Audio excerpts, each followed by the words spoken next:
Operation tiger होगा, ऐसा शिंदे शिवसेना कह रही है। आपको क्या लगता है कि ये कितना सफल होगा, क्या जाएंगे लोग? मुझे आपको याद नहीं होगा, लेकिन आपने देखा होगा कि जो मतदान इनके अध्यक्ष थे बीजेपी के, कहा कि आप 3 पार्टियां संगठन कर रही हैं और उसी आधार पर बीजेपी अपना मंसूबा पूरा कर रही है।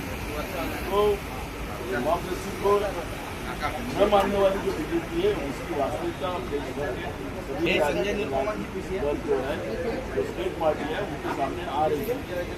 लेकिन आपने देखा होगा मुख्य प्रश्न जो है ओमान में आज 40,000 भारतीय वापस हैं।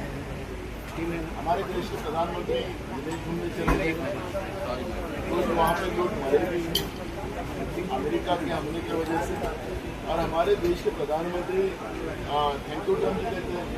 तो मुझे ऐसा लगता है कि क्या भारतीय लोगों का अब कोई उनकी जान माल की भी चिंता केंद्र की सरकार को नहीं है क्या?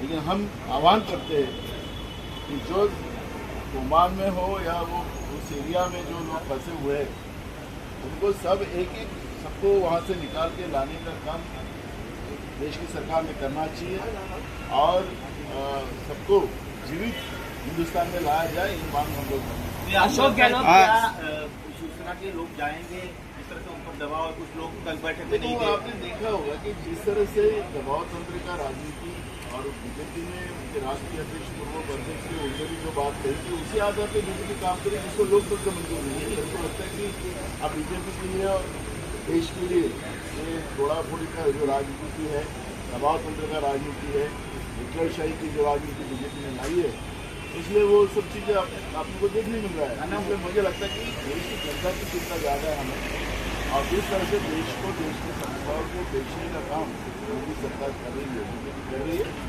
उसके लिए हम सब लोगों ने अलर्ट होना चाहिए। भूमिका नवी मुंबईमध्ये महानगरपालिकेचा कार्यक्रम होता। जिस तरह से बोरिवली हो, गिरगांव हो, अलग अलग जगह सफेद पट्टियां फुटपाथ पर सोसाइटी के बाहर लगाई जा रही है, इसको लेकर एमएनएफ और यूबीटी शिवसेना या बाकी लोगों का कहना है कि ये आप जैन वर्सेस मराठी विवाद क्यों खड़ा किया जा रहा है? महाराष्ट्र में आपने देखा होगा 2014 से जो राजनीतिक बदलाव आए हैं उसका परिणाम ऐसा हुआ कि OBC versus Maratha, Hindi versus Marathi, आदिवासी विरोध आदिवासी, ऐसी जो शेड्यूल कास्ट विरोध शेड्यूल कास्ट, इस तरह की जो राजनीति महाराष्ट्र में शुरू हुई है उसका महाराष्ट्र को तोड़ने का काम सरकार के माध्यम से शुरू हो चुका है, ये आप सब लोग देखें।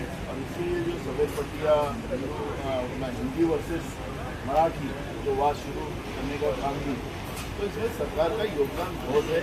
और इसीलिए महाराष्ट्र, शौकत अम्बेडकर का महाराष्ट्र आज जो इसका एक अलग गौरव था वो खत्म करने का काम राज्य की सरकार कर रही है। राहुल गांधी का मतलब चेहरा पीएम के लिए तो गलत क्या बोला अशोक गहलोत ने? क्या गलत बोला? बराबर बोला है। शिवसेना भी ये चाहती है कि कोई एक तीन पक्ष का चेहरा अभी से डिक्लेयर होना चाहिए। बिल्कुल, अभी संजय राउत जी कह रहे हैं, संजय राउत ने कहा है राहुल जी की जिस तरह से कार्य करें तो राहुल जी देश के प्रधानमंत्री का चेहरा है, इसी तरह से शिवसेना भी इस तरह की बात आगे चाहिए। एक तोडायचं काम चाललेलं आहे, राजकारण हे झालेलं आहे की लोकशाही संपवण्याचा केलं गेलेलं आहे।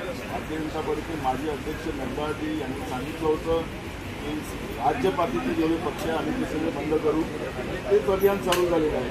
त्याच्यामुळे हे जे सगळं चाललेलं आहे लोकशाहीला न मानणारी सरकार जी केंद्रामध्ये बसलेली आहे त्याचा परिणाम देशातल्या स्टेट लेवलचे पक्ष आहेत, स्थानिक लेवलचे पक्ष आहेत, ते सगळे भोगतात।